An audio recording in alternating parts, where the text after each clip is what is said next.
Hello and welcome to Personal Evolution Unlimited podcast. I am your host, Tanya St. Lawson, and I would like to invite you to today's episode called Fully Alive, Dancing with Life, Navigating the Edges, and Living Juicy Embodied Self. With a new fantastic guest, Korina Tsipoura, Somatic and Wellbeing Mentor and Holistic Movement Expert. Do you know what happens when two embodiment enthusiasts, practitioners, and fellow embodiment geeks connect? A wonderful, rich, juicy conversation about embodiment and life. We talked about deeper embodiment and how life takes us onto paths we need, what embodiment does and how it enriches our lives, the path of self-acceptance, how to navigate the edges, how to speak with more nuanced, concise language, how to integrate wholeness and acceptance in the dualistic world. We explored the difference between nervous system mastery versus regulation and why it's important to make a clear distinction between the two, and a lot more.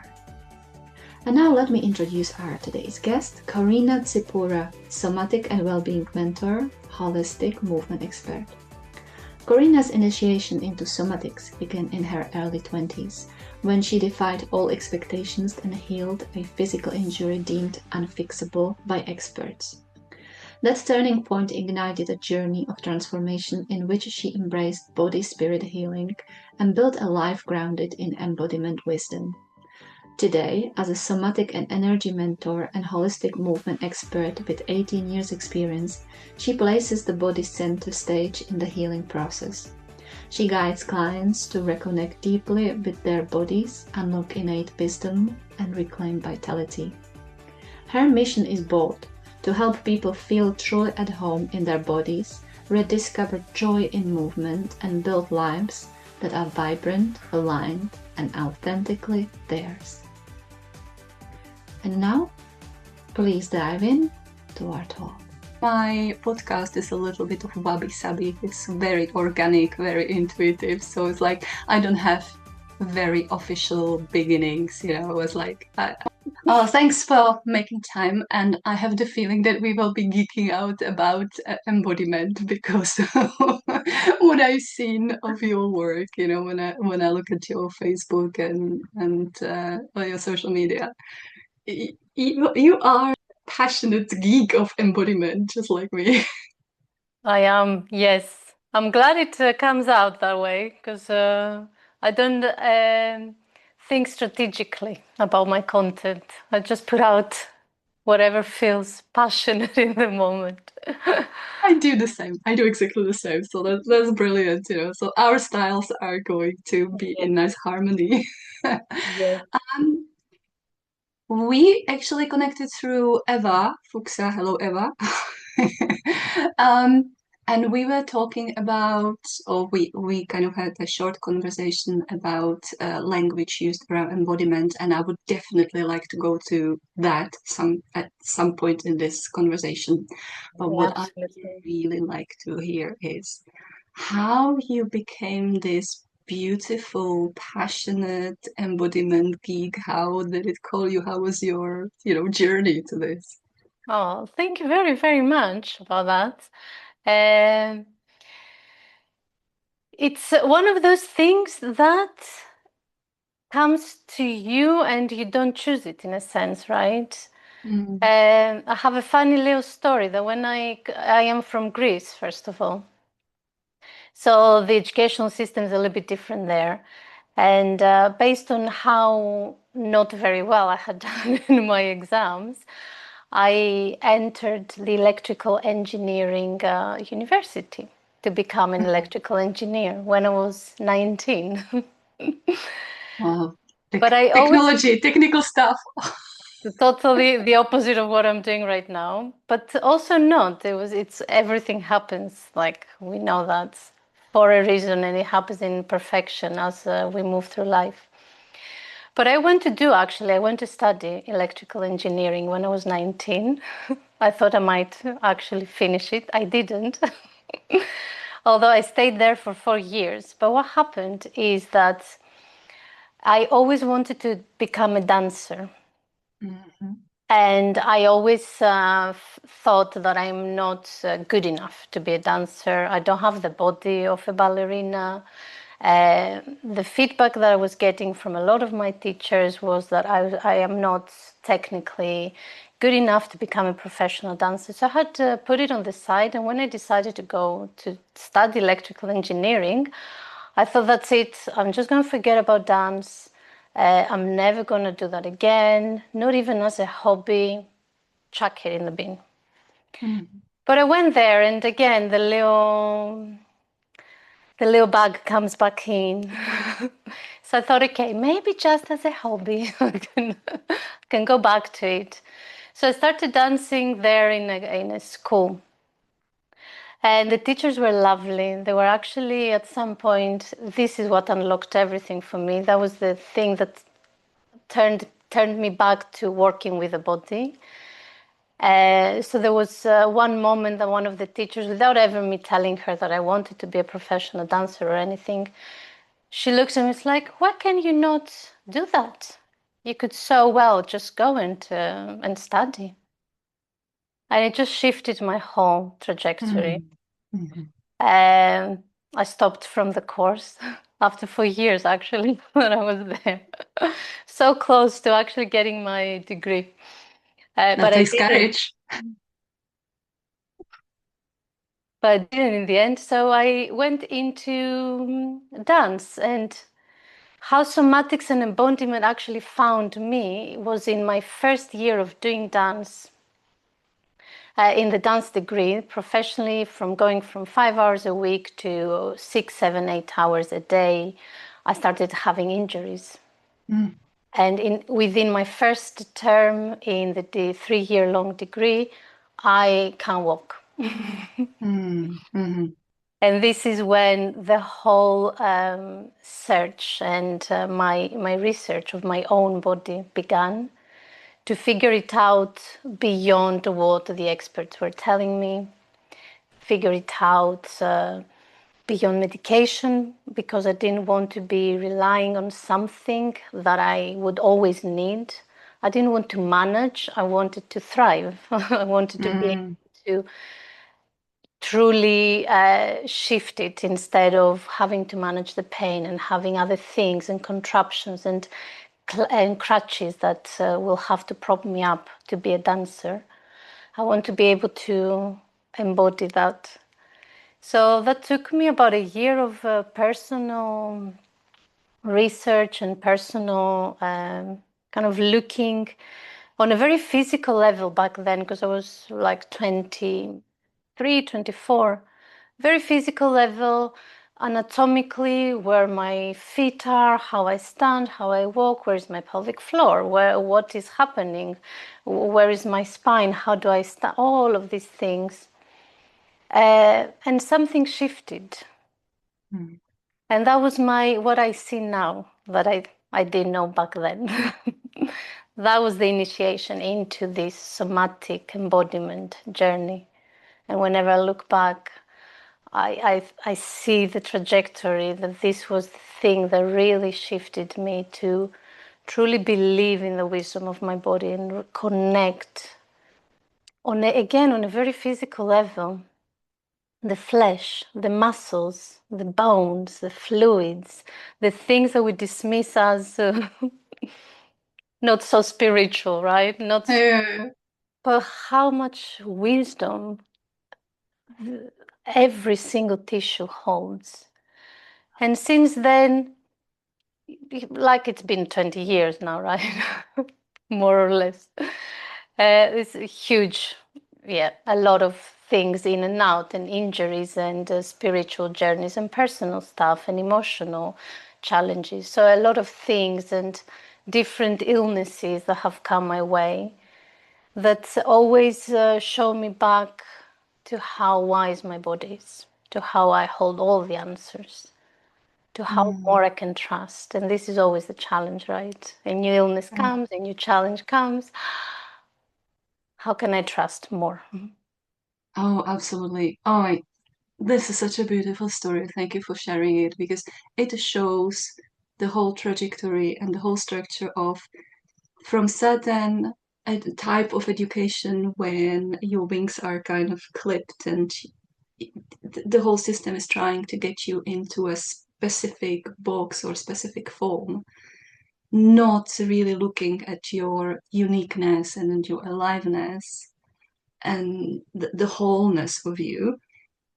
And then in fact you are describing a path to freedom and to being more alive and more yourself. So it's like the path to yourself, to your freedom of your body, because it's living nature, right? And we are so kind of cut off from nature, and it's put into little boxes, and this, it should be perfectly like this. If it's not like this, there is something wrong. And I just love how you describe the way it is living and organic and changing, and that the challenges are part of it, and what is perfection and imperfection, right? Yes. When it comes to the body, it's Yeah. like everything is teaching you everything. You can take and bring it as a partner to take you back to your own life and to your own body. Yes. What were the biggest challenges for you then? Many. Many. I feel like this is my path, right? Mm. Have the challenge and to sit with it, to allow it to be okay, to feel through it, to allow it to integrate within my physical body and all of the other elements of me.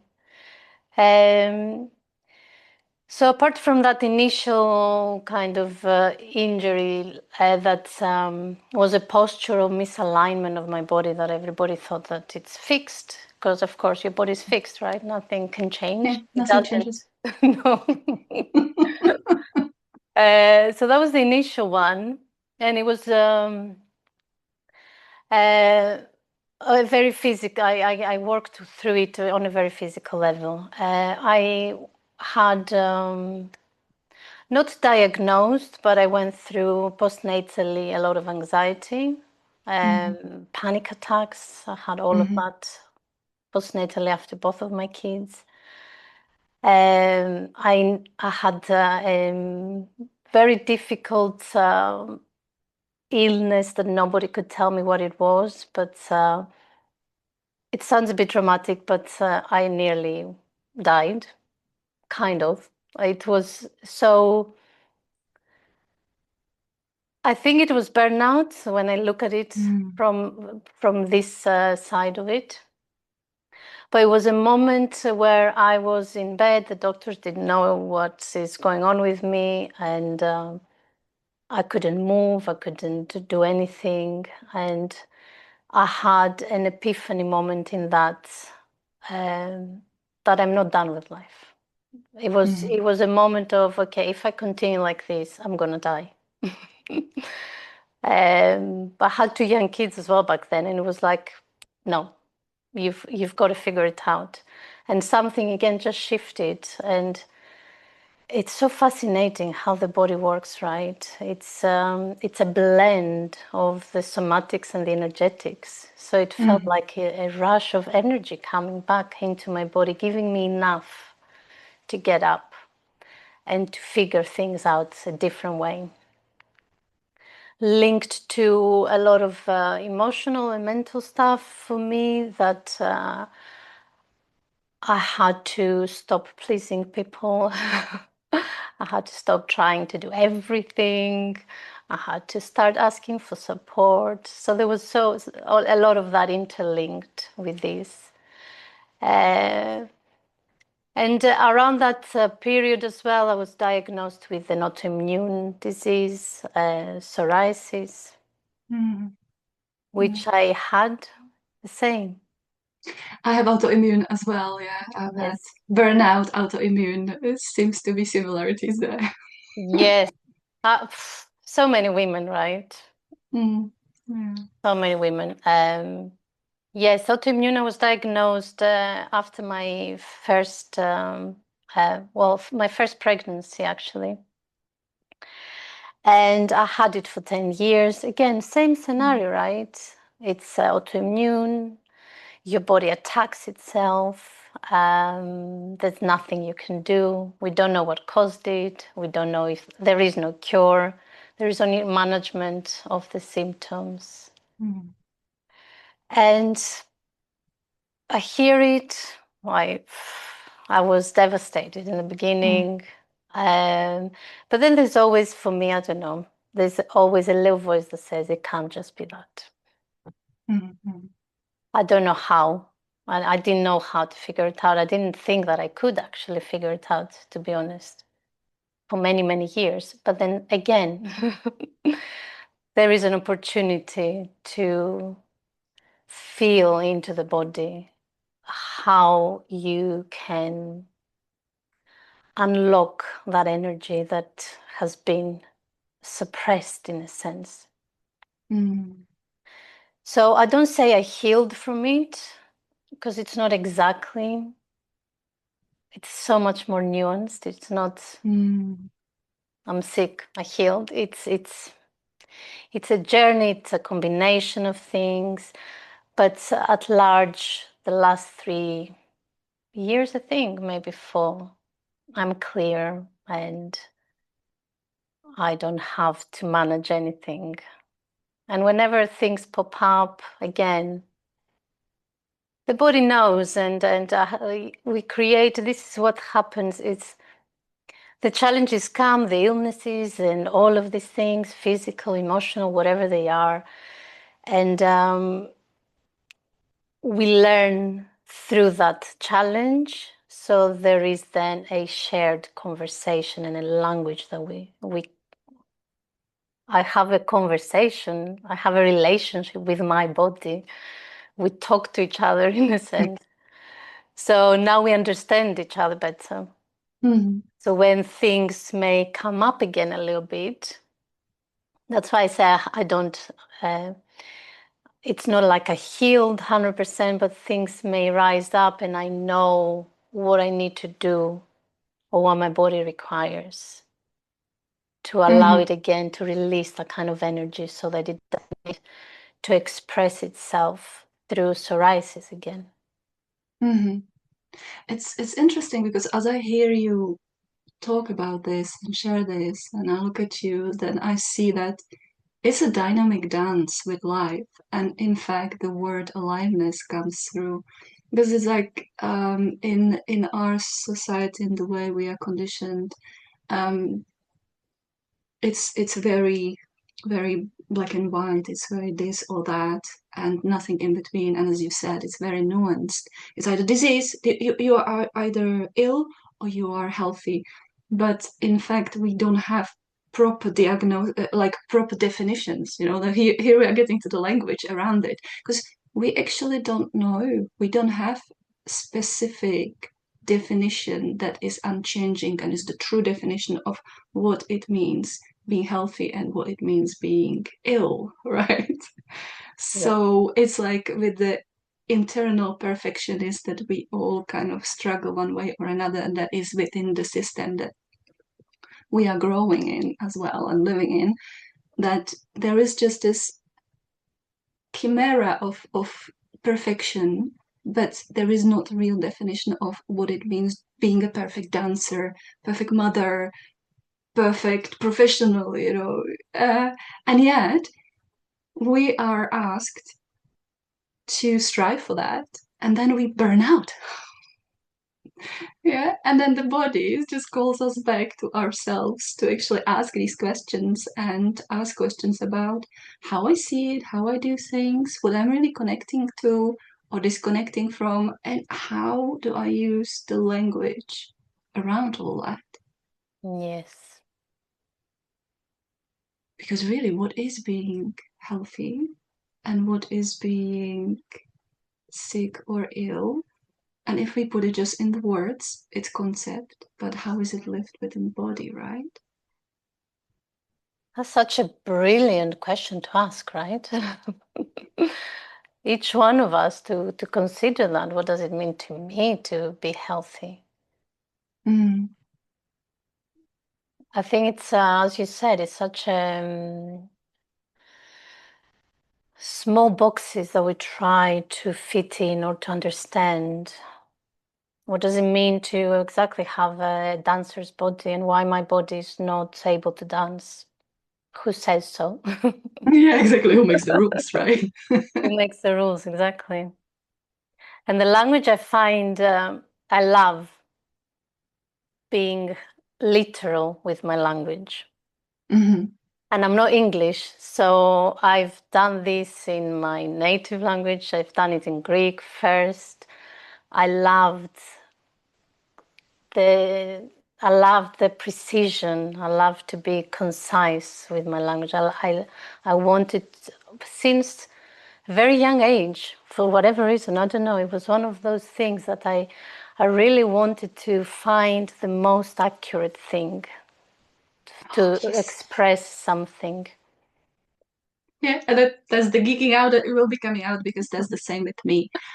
And I think because it's felt for us through the body, we feel things through the body, through the body energetics, because words do have very specific quality. They carry very specific qualities that have been kind of assigned Mm. throughout a long time of the human history.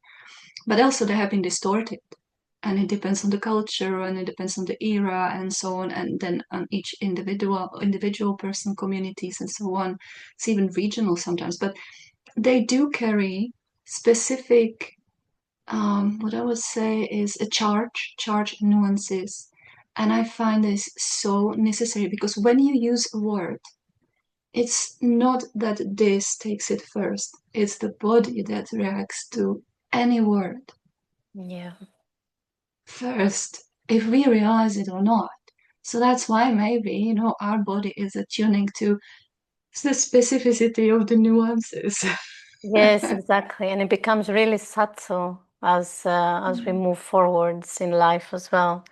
Because the more we play with the words, the more we want to refine them, the more subtle the connection becomes with the body as well. Yeah, We yeah. feel It's like, the I loved how you moved at the same time, because your body said it as well, right? Like, I want to have it more refined, and your body did that. Because when you straighten the words into and they click into the right nuances, something happens with the body, and it does the same. And the yes, other way around, when you are settled within your body and within certain alignment of yourself, right? You start using the words differently. So yes. that's a real also dance, like we have a theme here, which you brought dancing. The dancing is threading all the way through. We were talking, because how our conversation initially started was about regulating the nervous system. Yes, And we were saying, yes, it is a terminus technicus that is being used within the kind of field of therapy. So it's kind of the agreed, terminology. yeah, But we're saying it's not exactly. There is just something that is not does not sit. So what do you see there for yourself? What doesn't sit exactly right, or what is the nuance that is kind mm, of bringing the discord there for you? yeah. Um, I'll tell you what I think, because again, as you said, it's different for different cultures, different. I am not English as well, so the words that I learned, they filtered through differently for me. So my interpretation of things can be different to an English person. And I live in England, so I see that happening a lot. At the same time, because I'm following the nervous system trauma world and the therapeutic side, and I'm following the somatics embodiment coaches, and I'm following the dancers and the artists, and I'm following the yoga teachers. So I can see how much the somatics are becoming buzzword, Mm-hmm, and mm-hmm. how much the nervous system has become something that we say so easily, right? I talk to my kids about the nervous system nowadays, and they're 10 and they know about the nervous system since they were 3. So it is fantastic that we talk more about these things, that we understand ourselves more about how the system works, but what happens is, my opinion, is that we overly use stuff. And now we can go on Instagram and see the 5 tips to regulate your nervous system. The 3 things that you can do, again, for nervous system regulation, how-tos, all of that. So what happens is that regulation, for me, why it doesn't feel potent anymore so much, although regulation of my nervous system is what has brought me to where I am today, is that it hides a little bit of suppression in it.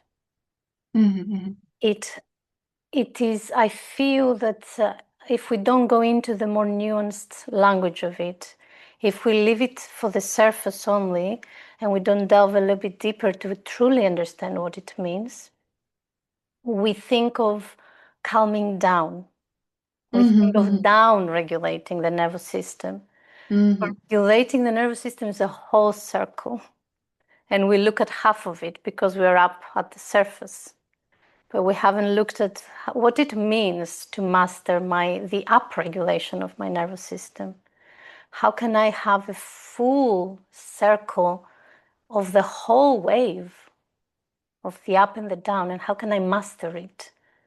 So I'm kind of, after our conversation, the initial conversation, I was trying to think, what other words can we use? How else can we start saying it maybe?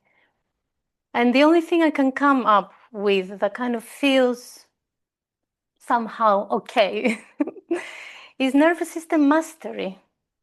Wow, I like that. I love that. Mastery is for me very important because it's not about perfection. It's about understanding and understanding in wholeness. So you're not excluding one or the other, or you're not judging it's bad and it's good. Yes, exactly. Because that's it. It's like if you're down regulating, it's good. If it goes up, Yes, it's bad, but it's dynamic, right? It's wholeness, it's dynamic, exactly. just like nature. So I love that. So I think for me right now, what I am kind of focusing a little bit more in my work is how can we teach, I'd say not only women, but especially women, to hold the charge of the upregulation. How can we find that capacity to not be afraid of our own rage, anger, and how can we allow that charge that comes into the body through these emotions and this energy that rushes in, how can we learn how to move it, transmute it, make it, integrate it, rather than quick, let's breathe, let's tone it down, let's suppress it. Because it's rejection in some ways. It's sort of bypassing something as well, leaving something out. So yes, just like no, if I need to immediately, it needs to be put down, and okay, that's really suppression and rejection, isn't it? But I'm in that age when I am in the late perimenopause, you know, and I tell you what, rage is becoming a partner because it does no longer agree with you to be put aside or be like postponed or regulated or anything like that. And I took to calling it the sacred rage. And as you said, it's an amazing chart. It's energy. At the end of the day, it's a chemical cocktail and it's energy on its subtle level. And if I suppress it every single time or try to kind of avoid it, then oh, what am I doing? I'm rejecting a pure energy that I can use for something, right? Yes. And like creating, if I think it's more like learning how to use it in a non-destructive way, right? Even though sometimes positive distraction is not a bad thing. No. Nothing is a bad thing. It's about how we use Nothing it. at all. Yes. And think I love to bring that non-duality into everyday life, that nothing is bad. I say, and this is another thing that's really coming up a lot for me because I live my life in a certain way. And I said it already. I move away from medication. I don't want to manage just symptoms. I want to thrive through every challenge.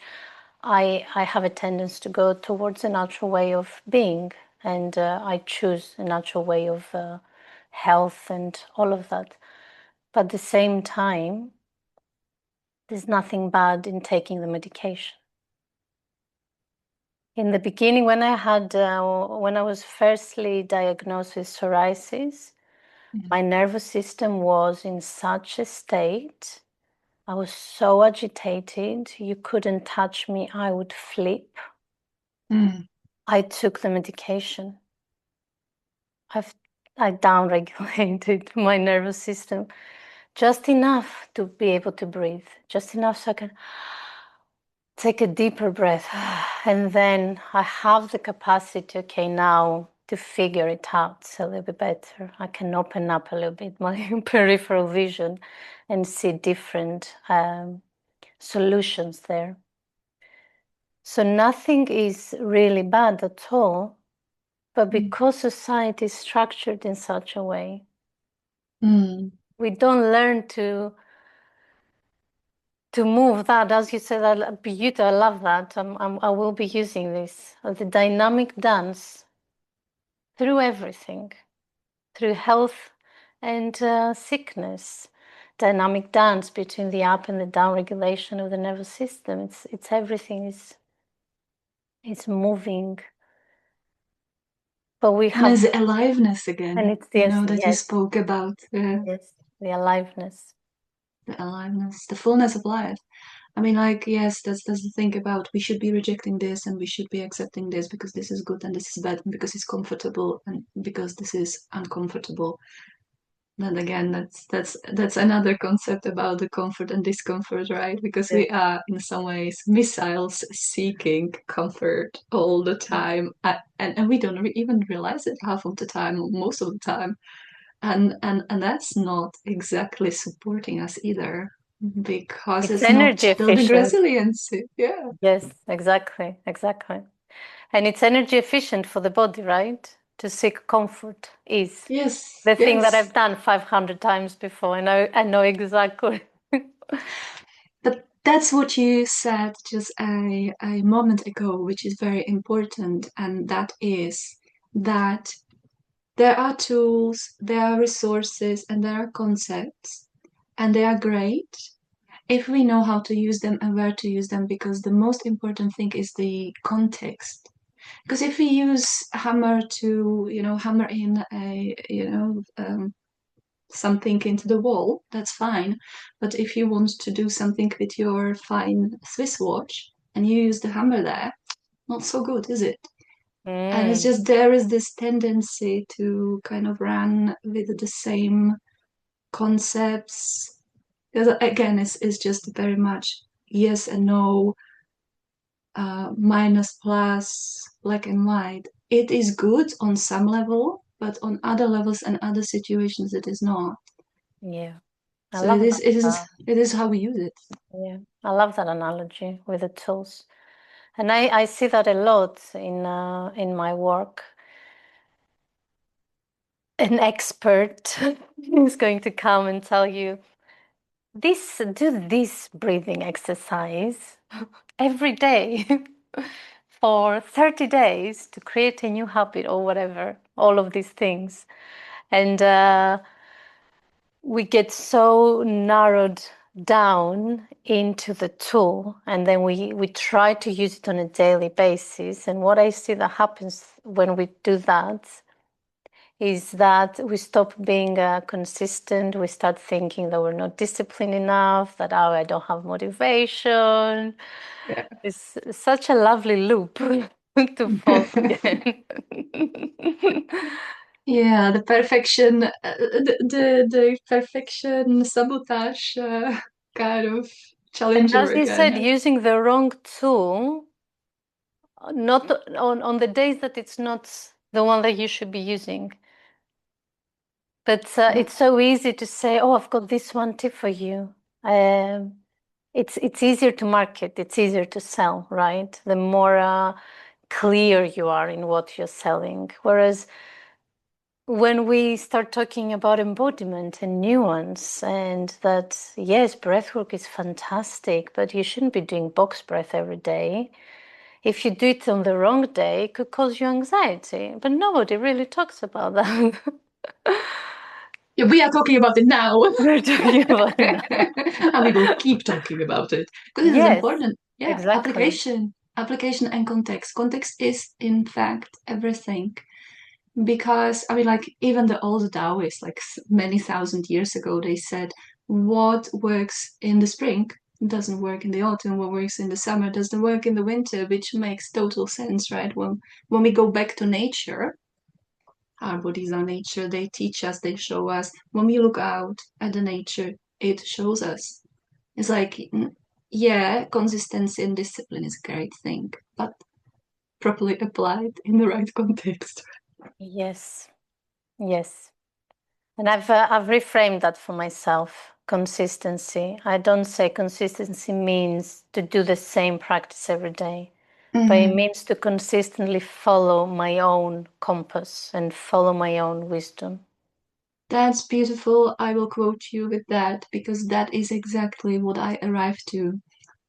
At some point, because I come originally from martial arts, so at some point in on that journey, especially when one is in their 20s, teens and 20s, it is really important to go through the young stage where there is the discipline and absolute, like, yeah, you are doing it the same every day.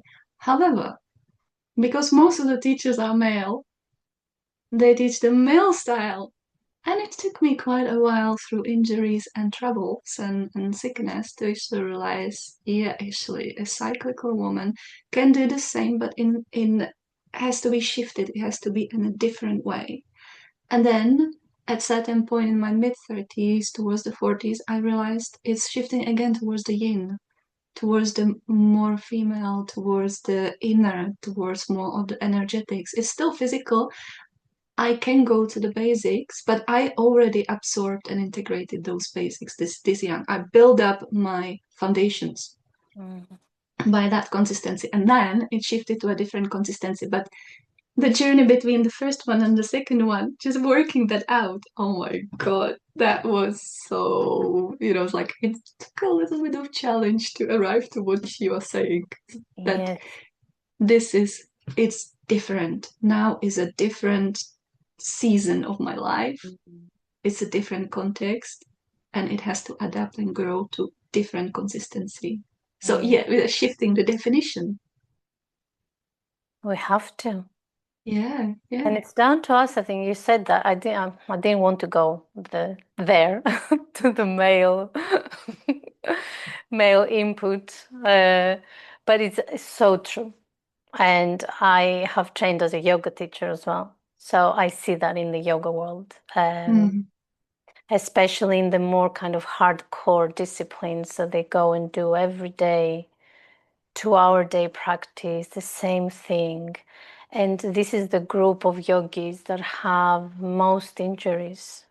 And mm, it's not sustainable this way. The body doesn't like that in that kind of sense, in that kind of rigidity. We need to allow more feminine energy to pour in to, and not only for women though. I think men also need less rigidity. mm. We all need the structure. It's again another dance of the feminine and masculine energies, right? That we both hold within our bodies. We are more of an expression of the female because we come in these bodies, and the men are more an expression of the masculine energy. But yeah, we both need a little bit of both, right? So yes, the Absolutely. structure, but we also need to allow the creativity to flourish out from it. Absolutely. It's nourishing, isn't it? Because it's like with, again, in our world at the moment, we are at the stage where we are realizing that it's been all about fullness, growth, expansion, infinite.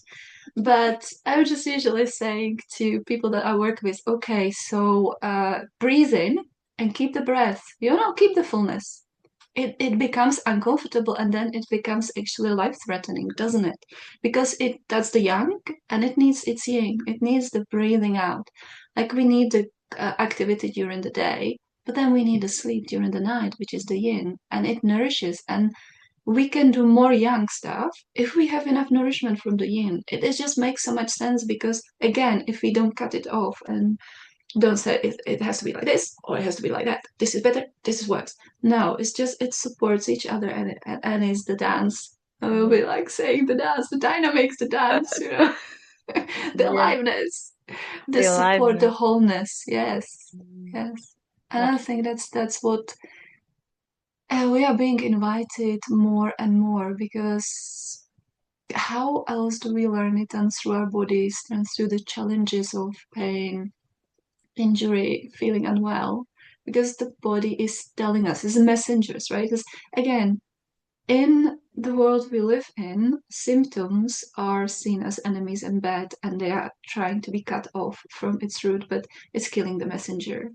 It's just like, no, but what information are you bringing me? That's what you were saying about your story, which I absolutely like, that you took the things that happened to you, the challenges, the illnesses, the injuries, and you stayed with them in the present moment, in the aliveness, and looked at what information they have for you. And once you got the information and you understood it, you took it and did the proper action or non-action Yes. that was needed so you could live and create your life based on your own compass and not on the norms that are Yeah. written somewhere, or not even written anyway.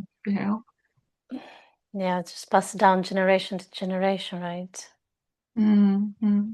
And another way I like reframing the symptoms or illness or whatever is, and the question I ask myself is why my body has the need to express itself in this way.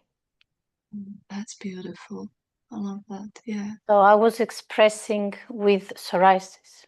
I was expressing with an autoimmune. This is what it means in the medical system. But why does my body need to express in this way? So where do I need to pour more nourishment? Where have I neglected? Where do I need to pour more love to make it whole? So when it's whole, it doesn't need to express in ways that are uncomfortable. But then we both know, I'm sure, that in the uncomfortable is where we grow. the beauty, Yes. the I like that. yumminess I of like life. I that. like to do, yes. Which is, nobody likes it. I don't. But when you sit with it, then you realize, oh my God, what if I hadn't? What if I didn't sit with this uncomfortableness? Would I? I wouldn't have come to these realizations, and I wouldn't have built the resilience that is embodied and anchoring within my body that is allowing me to grow even more. Resilience and adaptability. It gives more resources. It gives more openness and resources, and gives more choice of decision, what to do, Yes. what not to do. Oh, yeah. The comfort and discomfort. Mm. Again, we are back to definitions because comfort and discomfort is so different from person to person, from situation to situation. But I am quite often asked by people, well, but why do I need to step into the discomfort? How is it going to help me if I do it on regular basis? And I arrived to an through my experience to the answer that um, you will not arrive to the point in life and time where it will be perfect, the way you will never feel discomfort, but you will be able to deal with the discomfort from a totally different level. Because it will, as it will be happening, you won't be in turmoil, you won't be usually in panic. You will be sitting in the middle of yourself, Mm. embodied, you will be present, and you would understand, or you will be on the journey of understanding why this is happening. So the discomfort would shift somewhere else. Yeah, you could still say, I would prefer not to go through it because it's not exactly joyful, but I am not trying to run away from it or suffering terribly, because I know why this is happening, what it's about, what's teaching me, where it's heading, what I can do about it, because you're not completely out of control. You're just like, I'm here. I know what's happening. Yes, uncomfortable, but it's not the end of the world. And I know how to go through it because I have done it like thousands of times by now. Yes. And I love what you say, you're sitting right in the center of it. And we become the observer of what it is. And in the embodiment somatic world, how I feel that in my body is that it is just energy. It is a charge that needs to move. It's nothing else. It's so simple at times. Very simple. Not so easy, but simple. Not so easy, not easy at all at times, but it's simple in the fact that it's energy that needs to be moved. There is a charge in my body that feels uncomfortable because I haven't allowed it to move yet. And everything we do for the first time is uncomfortable. I remember the first time I went on stage, I was super uncomfortable. I was stressing. I was nervous every time. The first time I stood up on stage to speak, I didn't do something different again. The first time I went to teach in a classroom, the same thing. Every first time we do it, the first time we give birth, that was totally different from the second time that my body already knows how to move that energy, how to allow nature to take over. And when we try to avoid the uncomfortable, we try to avoid it, it's like we're pushing against it, and then we create that tension, that conflict. And this is where we don't allow to absorb the message, absorb the gift of what it is. And what am I trying to say? Well, it makes sense because basically what you are saying also is that if you're in conflict, and it's just like we see it on the global stage, there's conflict being played out. You are in war if you are resisting something, trying to run away or trying to fight it. Your system, your body mind is at war, at conflict. And that is not that eventually we are getting closer to the definition of being ill again. Because that's Yes. exhausting. Mm. It's a different kind of discomfort because that is destructive. And it is the same as you say with illness, because we try to avoid illness, right? We think it's a bad thing if we get ill. I Yeah, have we try to another fight it when we have it. reframe for you. Yeah. Reframing illness. I say that to my kids as well. It's an upgrade. We're upgrading our system, even if it's just a cold. Isn't it an upgrade of my immune system? It is, yes. So everything is an upgrade. Everything is an opportunity if we want to take it, to feel it, to experience it as an upgrade and as an opportunity for growth, opportunity to connect deeper with our bodies, to understand more. I can hear the skeptic's voice. It's like, yeah, but. And I'm like, at the end of the day, even if you did not subscribe to what we are talking about here, isn't it better to actually approach it in the more positive way than the negative way? Isn't it then better to try out to approach it this way than to just go, this unmovable, this is really bad, and going into the downward spiral? Yes. Just like being opening up to a possibility, trying it out, because that's part of embodiment as well, isn't it? It's like you don't go into it knowing what's going to happen often. You don't know what you're going to experience, how things are going to shift. You react to invitation of life in some situation, and either you say yes or no. If you say yes, then you are going into it on your own free will and your open system to see what's going to happen. If you are saying no, often it drags you in kicking and screaming anyway, right? Yes. So what's the better choice in some ways? If you want to approach it through your head and through the logic, even there it works. Yes.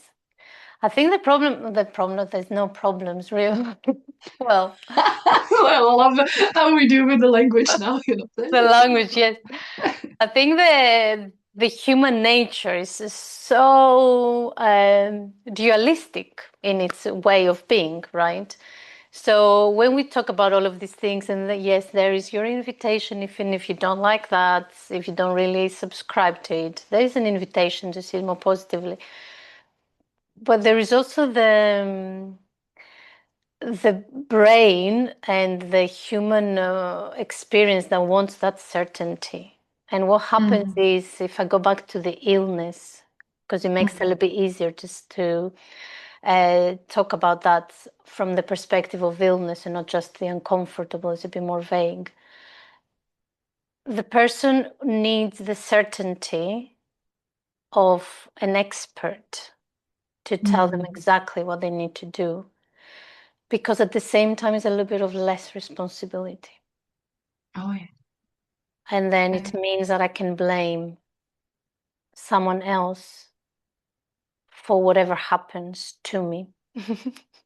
Is the dynamic of the child and the parent. Yes, it's just like I can leave the responsibility to the authority, to the parent, whoever we see as authority. Yes. And yeah, it's about personal responsibility for your own decisions, for your own life, and for your own rules in some ways. Not that I am calling out for total unruly society, but there are rules that you have to find for yourself. Because who says so that your body is not good for dancing? Everybody is good for dancing, and if it's your call, if it's just something that calls out to you, it's a call of your destiny, something you brought here, right? It's this beautiful, enriching thing that you brought into this life, in this body, with this soul, this spirit, and it's just. I love how you said. I mean, like, yeah, I walked away from it because I thought it, because I was told I'm not it, but it brought me back because it just doesn't let you go. You can say no Doesn't. so many times, but you will hear it. If it's yours, you will hear it. Yes. I was like, who says it's not you? You are the dance, it's your destiny, it's in your life, you're bringing it in, you're Yeah. bringing it through. And what type of body, what type of technique? Ah, Oh, yeah. It's crazy to think that how many techniques also exist, right? How many different ways that you could potentially move in dance, in yoga, in martial arts. Everybody's creating their own system. In dance as well, it's I think it's probably in yoga as well. It's the specific person that could move a certain way and decided to put it into a system. And then we teach it to everybody. Then we create teachers of that specific technique. And then who says that we can't do the Tanya technique yeah, exactly. or But the actually, Korina? Korina technique. at the end of the day, that's what will happen. Even if you go through a system, that's what my shifu from Wudang Mountains in China. I go and stay in the Taoist monastery and temple, and he says, yes, you are learning a structured movement. You're learning the form. You're learning the basics, but that's foundation. Once you know the techniques, it's like once we know how body aligns, right? Like how the whole alignment works, how the skeleton works, how the fascia works, and so on. Then you go and make it your own, because then you're bringing yourself. It's like building a house. You build the foundation, you build them well, you get to know them, and then you bring in your own style, furnishment, furnishing your own colors and make it your own. And that's that, because you cannot not do it because you are so unique. Yeah. And that's the full embodiment, right, of that style of martial art that you're talking about. Again, you can see that full embodiment in any style, any choreographic different expression. Exactly. And then again, it's like yin and yang we were talking about earlier, because it took me a while to understand that I need both. I need a structured movement and I Yeah. need an unstructured movement. That means the structured movement is from here to there. You are telling your body what form and position it's taking, what steps it's making, but then you have to balance it out. That's what I do in my practice. That I balance it out with the unstructured movement when I just go into the body and I ask it, or I let it open up to it. It's like, how do you want to move or not move right now in this moment, in this alive moment, present moment? What is it that wants to be expressed from within out? So not just the command and control, which is also good. It does different things, but this one as well is like, oh, life, my body, my nature. How do you want to move today? Yeah. And whenever I teach this sort to people that don't necessarily have done dance or other movement practices, they always feel so surprised that there is energy in the body and that they connect to it so quickly. And then it's like, oh yeah, my body wanted to do this or that, or I just find it fascinating because it's there and it's always talking to us. It's always moving us through something. There's always an urge in the body to unravel whatever is experiencing, all the input, whatever is happening in the moment. The body knows exactly, if we were to listen, how to move it and unravel it and not allow it to then. I like the analogy of the rolling stone. What is it? It's an expression. I think it's an English saying. When the stone is rolling, it doesn't catch moss on it. Oh, right, yeah, okay, okay. That I would not just as my words are not always organized these days. Like, oh yeah, I know what you mean, but how do you say that in a proper format? I don't know either, actually. And in Greek, we've got so many sayings. It's so funny and they make no sense. But I love that because it shows that the movement is what allows the body to not hold on to trauma. Just movement. It doesn't have to look any certain way. It doesn't have to be a certain way. Although I absolutely 100% agree that we need both. We need the form. From me, because I don't do martial arts, although I am looking at it now to start something, I see it from a fitness perspective as well. I will do my mobility stuff. I will move every single joint. I will use weights. I will do everything that is structured, that it's a repetition of, I don't know, 10 of whatever. But then this morning, for example, had the need to dance and move however my body wanted to. And it's a combination of these things. But the body really loves to have specificity in movement.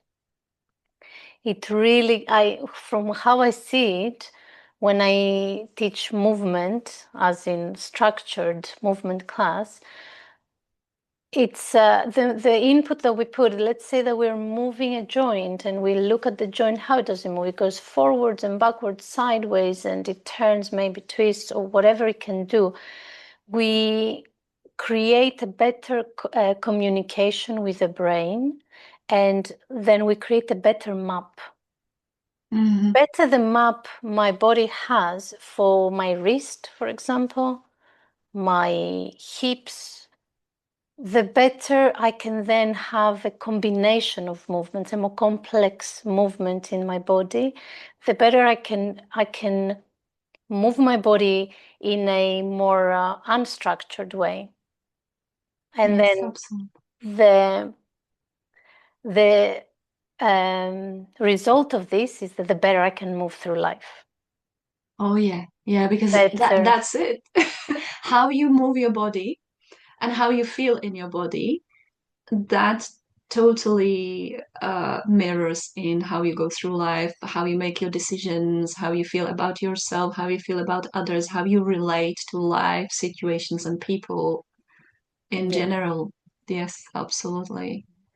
And that's exactly what you said. It's so important because the structured movement and the exploration, I do the mapping as well, is because everything is interconnected. It's a chain of things. It's ecosystem that, like the big toe on your right hand is connected to the rest of your body up here. Because I used to do shiatsu Mm. in my 20s and early 30s, and that was like when I was giving shiatsu treatment to someone. I said, and I was working on their head, and I was like, did you have any injuries on your legs like 6 months ago or plus minus? So, oh, did you know that? Yes, because it's all interconnected. The alignment shifts, the whole body feels every little bit. So when you connect it and when you give it the attention as well, it's just like teaching people to give attention to the different parts of the body. It's like how I describe it to them. It's like you are walking through your own palace, through the temple of your body. And you are going even into the corners and the little rooms where you haven't been. Mm.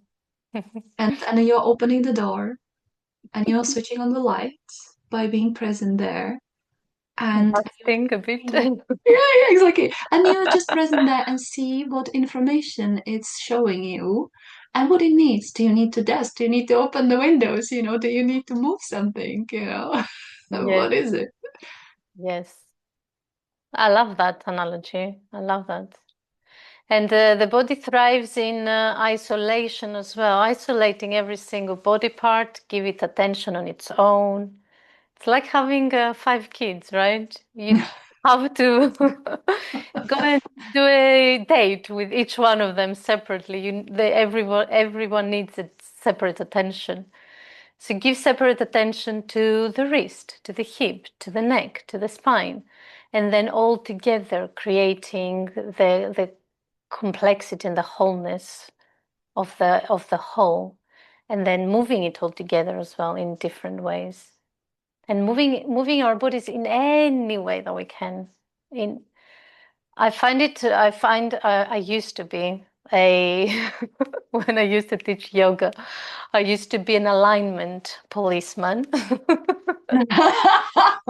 Okay. I know that one. I used to be the same, yeah.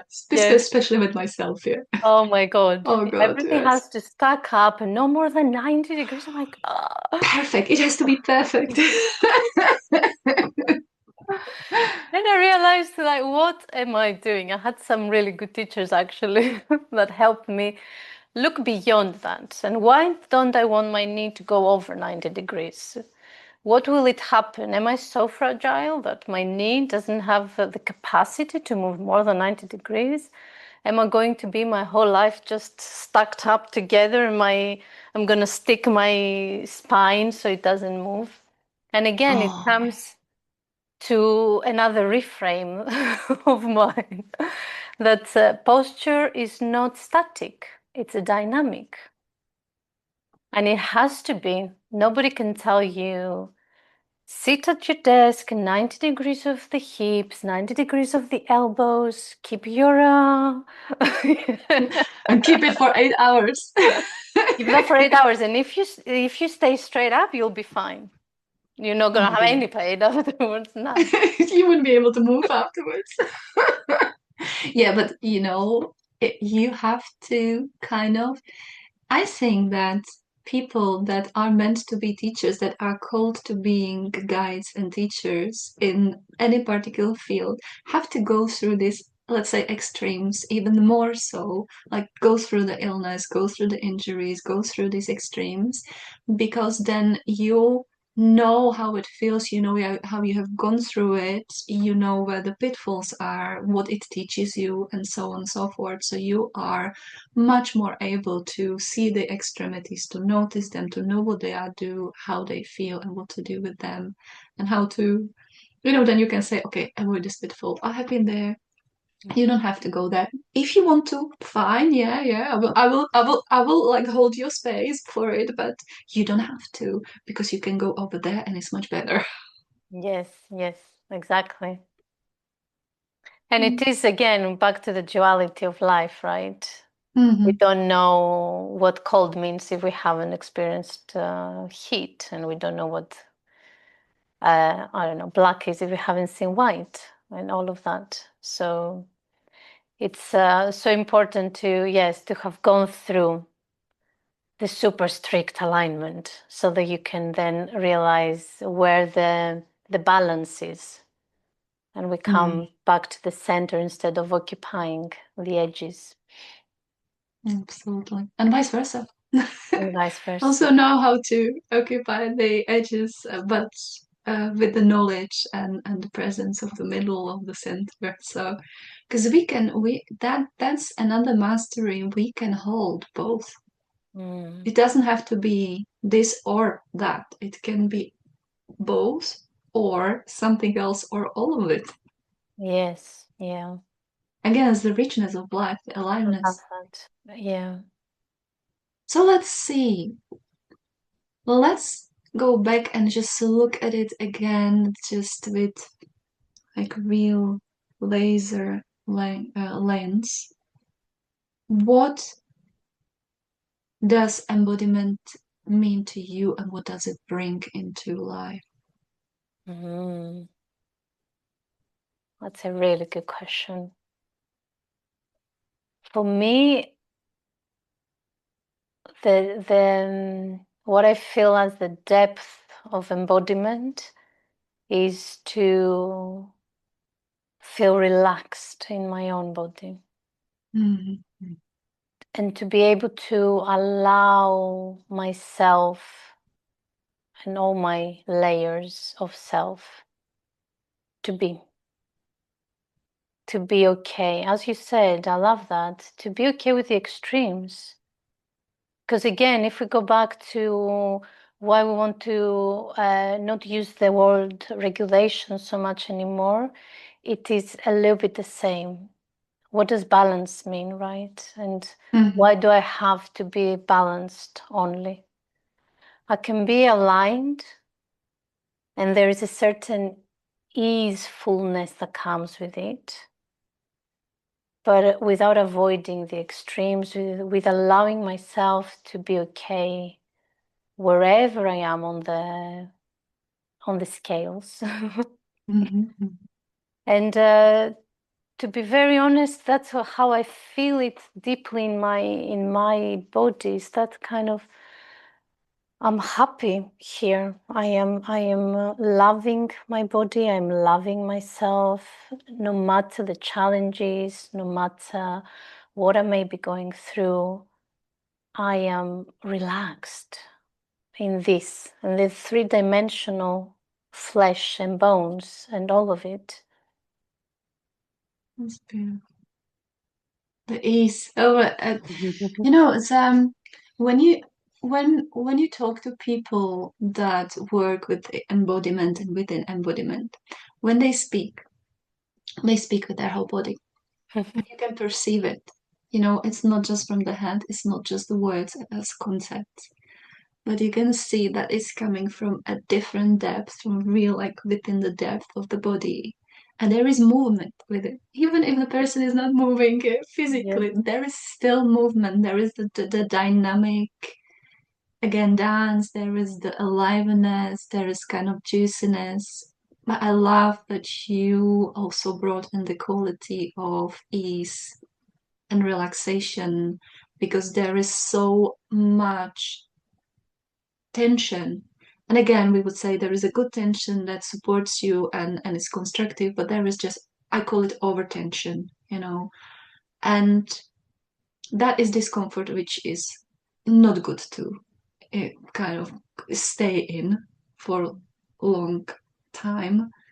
There's this like ease of coming back home to yourself. Mm. This is my home. I'm living here, and it's joyful life, even with all the challenges and all the discomfort. But I have got the constructive tension, which is the firmness that holds me up. But the scaffolding of my body, of my life, and of my life, that within there is spaciousness and ease, and things flow. Yeah. And that is, I like that. And that's Thank you. beautiful the way you said it, and it's the representation of it is within the body. The skeletal systems, the scaffolding, and the space between, and the fluids that they move in the flow, and it's just wonderful to learn the body in such a way that it teaches us so much about life. And again, you just say it with that, like, yes, I can feel how much you love it and how much you live it and how like juicy it is for you. It's brilliant. Yes. Listen, what do you offer? Where do you work? What do you have for people? How do they find you? Yes, I offer embodiment sessions, of course, Of course. one-to-ones. I tend to do them online, but if someone is local and it's in London, I'm very happy. I love it, seeing people in person. I do have like VIP days that we can book a studio and spend a few hours together as well, if that's something someone wants. Again, it's going up and down the waves of how I connect back and forth from movement and how I teach it. I'm coming back to wanting to teach more movement. I used to teach a lot, and then I went more into coaching, and now I'm back to, okay, now it's the combination of all of it, because it has to be. There's no other way. So I am actually doing a day retreat in February in person in central Cool. London. And it's going to be one beautiful, juicy day of moving, of connecting, of allowing ourselves to just be around the edges of wildness, let our inner child play and be silly, and also come back to balance, come back to breath. So that's one thing that I'm so excited about. That sounds good. That sounds good. So we will put the details. I'll put the details below and after the Yes, video as well. So if people are here local, yeah, they can that'd be come. brilliant. And I am softly I'm not pivoting exactly, to be fair. It's not a pivot anymore. It's an integration. So from now on, I have, yes, I want to be offering a lot more of that, where we bring everything together, and it's not just coaching, but it's also movement. So we'll be doing definitely more. I want to call them playgrounds. I like that. I like that because that's other thing that I'm realizing that what is in this world, day and age, it's so necessary because everything is so intense, so heavy, so serious. That we need to bring the playfulness back. You know, like go back because as kids we were playful, right? And it brought the lightness in and the creativity, and it kind of helps in a nice way, not in a conflicting or aggressive way, to get rid of some of the limitations of the imposed rules that are not really so good, that are really so kind of standing in our way. So I like that. Playgrounds. Yes. So playgrounds with Korina in London. Yes. Or online. Or online, yeah, exactly. Now, Brilliant. that is my mission, to bring joy back into our bodies, to bring this aliveness that you're talking about, the lightness in the way we move, and express it through the physical body and bring the body back center stage of the human experience, of the healing process, of the spiritual process. We cannot leave it on the sidelines anymore. No, as Mark Walsh says, it's the body cannot be just a taxi for your brain, right? Thank So you. Yes. we everything we experience through the body. So we can't leave it out. Everything we create into the world, we create through the body. We can't leave it out. So back to the body it goes. And Yes. the brain is part of the body, not the whole of us. I used to teach children, you know what I was teaching them? About the nervous system. And I would tell them, I would show them anatomy, how the brain cells look like and how the nervous system cells look like. And then my question would be, I would show them how the nervous system connects to the brain and goes through around the body. And my question would be, so do you think we might have brain in our toes? And they're like, yeah, of course. Well, yeah, that way, yes. That way, yes. So the Yeah. body is the brain and the brain is the body. There's no differentiation, and there shouldn't be. Yes, and we are back to the wholeness again, Back to the as wholeness this, again. like the body is the mind and the mind is the body. Exactly. Yeah. But unfortunately, we have separated them. That's why we're back here talking about these things, Back bringing to it the all wholeness. together. Yeah. Yeah, yeah. So that's our joint mission here, the embodiment geeks. Likely. bring bring ourselves back home to our bodies and back to the wholeness and the full aliveness. Yeah, thank you so much for making time and space for me today, and thank you for geeking out with me on embodiment. And I hope we will do it again because this is so enjoyable and so enlightening, seeing things from the same perspective and then from each different experience as well, because that brings so much richness.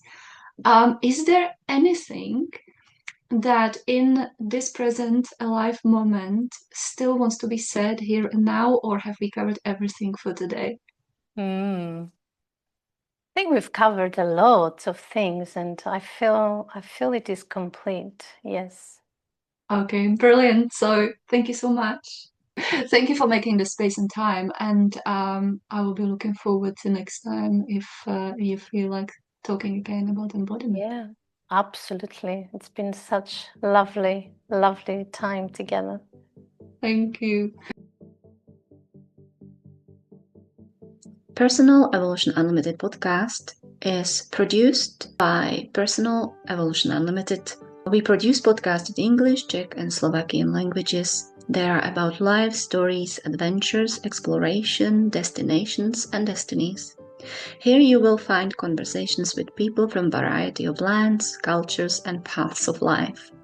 People who follow their dreams, walk their own paths, explore and create their own destinies. They are people who follow their own heart, inspire, lead, and dream in new better worlds into being. The talks are in a form of informal conversation. The style of the podcast is purposely wabi-sabi, perfectly imperfect. imperfectly perfect. Aim to be juicy, raw, authentic, spontaneous, with minimal edits, just like the real life itself. We hope you enjoy these talks and the creative space we all co-create here. If you would like to help and contribute to this project, please like the talks, subscribe to the podcast, and share it with others. Your podcast guide today was Tanya St. Lawson, a movement, embodiment, and internal alchemy geek, a practicing animist, a mentor, teacher, and explorer of body-mind arts, founder of Personal Evolution Unlimited. Bilingual, British Czech, with Celtic and Austrian ancestral roots, I was born in Bohemia, moved to Switzerland in 1992, and have been living in the UK since 1995. At 17, I began studying martial arts, shiatsu bodywork, embodiment, and movement arts. A Taoist practitioner and student of Li Shifu of the Budangshan Taoist Mountain Temple in China, I am a 24th generation Dragon Gate and Chunyang Taoist lineage practitioner. In my teaching and creative projects, I also use my many other skills and experiences gained in my travels around the world, studying with a variety of teachers and colleagues, as well as from my previous career path, such as those of a professional linguist, project manager, event coordinator. I bridge cultures, languages, and practices, Western and Eastern, modern sciences with ancient and ancestral ones.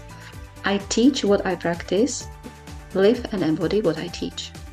I have been teaching and mentoring bodywork, embodiment, movement arts, body-mind somatic repatterning, internal alchemy, qigong, and internal martial arts as path of personal growth and cultivation full-time since 2011.